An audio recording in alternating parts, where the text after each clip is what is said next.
আমি ব্যক্তি নিপুণের সাথে আমার অনেক ভালো সম্পর্ক, তবে ওই চেয়ার বোধহয় কিছুটা অনিয়ম করেছে। যে আমিও দেখেছি ইন্টারভিউ গুলো। কাঞ্চন ভাই আমার রেসপেক্টেড। আমি ওই প্যানেলে ভাইস প্রেসিডেন্টের নির্বাচন করেছি কাঞ্চন নিপুণ পরিষদে। কাঞ্চন ভাই আসলে একজন নীতিবান লোক। তো উনি যা বলেছেন নিশ্চয়ই সত্যি কথাই বলেছেন, কারণ উনি মিথ্যে কথা কখনো বলেছে আমি শুনি নাই। আর উনি কিন্তু খুবই নিজের কাছে থাকা মানুষ, কাউকে উনি ভয় পান না, সেইভাবে উনি কাউকে খুশি করতে চান না। তো উনি সবসময় স্ট্রেট ফরওয়ার্ড কথাই বলেন। আমার মনে হয় উনি যা বলেছেন সত্যি বোধহয় বলেছেন। আমি ব্যক্তি নিপুণের সাথে আমার অনেক ভালো সম্পর্ক, তবে ওই চেয়ার বোধহয় কিছুটা অনিয়ম করেছে। তার একার হুকুমেই সমিতিটা চলতো দুই একজনের, তাই অনেকেই তাই ইন্টারভিউতে বলছে। আমি আসলে বুঝি না। আমরা কিন্তু একসাথেই ছিলাম, প্রত্যেকটা জায়গাতে প্রত্যেকটা মিটিংয়ে আমরা বসতাম, একসাথে বসতাম। শেষের দিকে আর ব্যালেন্সটা ছিল না, ডিসব্যালেন্স হয়ে গেছে। আমরা খুব একটা প্রয়োজনীয় ছিলাম বলে মনে হয় না, তাই না? এখানে সম্মান দিয়ে নিয়ে আসছে, এই জন্য ওনাদের সাথে কাজ করছি। প্রত্যেকটা মানুষই তার সম্মানটুকু চায়, তাই না? আমাকে অনেক বেশি বড় একটা চেয়ার দিলেন, সম্মান নাই, তাহলে আমার লাভ নাই। মূলত প্রত্যেকটা মানুষ সম্মানের জন্য যুদ্ধ করে। মাননীয় প্রধানমন্ত্রী কিন্তু আমাদের সাথে কম খায়, কিন্তু উনি মাননীয় প্রধানমন্ত্রী, ওনার সম্মানটা আলাদা একটা জায়গায়। এই সম্মানের জন্য উনি এত পরিশ্রম করেন, এত কমিটমেন্টে যান। আপনারা দেখেছেন যে আপনারা সবচেয়ে বড় সাক্ষী।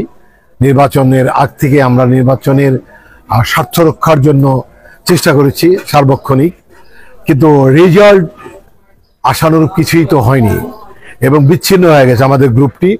যখন সংগঠনটির মধ্যে আমরা যারা ছিলাম, আমি একটু আগে একটা ইন্টারভিউতে বলেছি, এবছরে ফার্স্ট মুভি রিলিজ হয়েছে। ওই মুভির মধ্যে আমার একটা মুভি ছিল কাগজের বউ, আমি পরিমণি অ্যাক্টিং করেছি। ঠিক একই দিনে সাইমনের একটা মুভি ছিল, সাইমন এবং শিরিন ছেলা অভিনয় করেছে। তো শেষ বাজি, কাগজের বউ শেষ বাজি 11th আওয়ার একটি বিদেশি গল্প, বিদেশি সিনেমা ঢুকে বললো হুব্বা। সেটা সবাই আপনারা না করলেন, সমস্ত সংগঠন না করলো, না করার পরেও যদি ঢুকতেই পারলো, তাহলে বোঝা গেল যে শিল্পী সমিতি অত্যন্ত দুর্বল। যদি দুর্বলই হয়ে থাকে, তাদের ভোট দিয়ে পাশ করে বা তাদের সাথে কাজ করেছে আমি কেন? এই সামান্য সত্যের পথে তারা থাকতে পারলো না। শুনলাম উল্টো 10 লক্ষ টাকা নিয়েছে, প্রত্যেকটা মুভি থেকে 10 লক্ষ টাকা নিয়েছে। তো এই টাকাটা কি এত বড় হয়ে গেল? সাইমন ওই দিনই তখনই রিজাইন দিয়েছে এবং আমি সরে গেছি। যে এই যারা কাজ করছে, যারা টাকা নিয়ে একটা বিদেশি সিনেমা ঢুকাই দিল, নিজের দেশের সিনেমার ভবিষ্যৎ অনিশ্চিত করে দিল, ধ্বংস করলো, তাদের সাথে আসলে কাজ করা যাবে না। বিষয়টা এমন না। এটা বোধ হয় আমাদের চলচ্চিত্র শিল্পী সমিতি কালেকশন অন্যান্য সংগঠনকে কিছু কিছু দিয়েছে, দেয় প্রত্যেক মুভির বেলায়, তাই করেছে বিদেশি মুভি এনে। এখন এইটা কি আমাদের বিজনেস হতে পারে যে বিদেশি ছবিতে কিছু কমিশন খাওয়ার জন্য কি বাংলাদেশ চলচ্চিত্র শিল্পী সমিতি বা পরিচালক সমিতি বা প্রযোজক সমিতি? আমার তো মনে হয় না। চলচ্চিত্র শিল্পী হিসাবে আমার অধিকার রয়েছে যে ন্যায়ের পথে থাকা এবং যারা কমিটমেন্ট নষ্ট করবে তাদের কাছে সরে যাওয়া। আমার একটা অফার আছে এই প্যানেল ভাইস প্রেসিডেন্টের, হয়তো করতেও পারি। সময় সাপেক্ষে, যে প্যানেল ডিক্লেয়ার দিলেই হয়তো বা আমার করতে হবে, কারণ আমাকে মিশা এবং ডিজল ভাই প্রায় 1 মাস আগে আমাকে সম্মতি নিয়েছে আমার কাছ থেকে, এবং তাদের এই আমাকে যে অনারটা করেছে, আমি তাদের কথায় রাজি হয়ে গেছি। ভোটারদের জন্য বলবো যে আপনারা তো বারবার প্রতারিত হন, বিশ্বাস করে করে ভোট দিয়ে আপনাদের কোনো ভাগ্যের পরিবর্তন হয় না। তবে এবার আসেন, আমরা এটা চেষ্টা করি। যেহেতু ডিপজল ভাই আছে, মিশা ডিপজল ভাই পরিষদ হচ্ছে।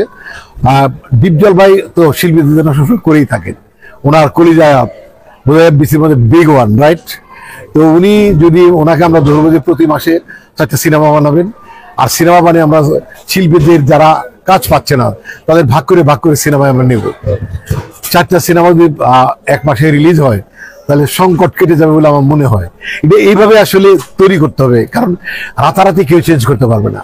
কারণ কজনকে আপনি সাহায্য সহযোগিতা দিবেন, কজনই বা নিবে? অনেকে না খেয়ে থাকবে কিন্তু স্বীকার করবে না, কারণ শিল্পের একটা গার্ডস আছে, তাদের একটা পার্সোনালিটি আছে।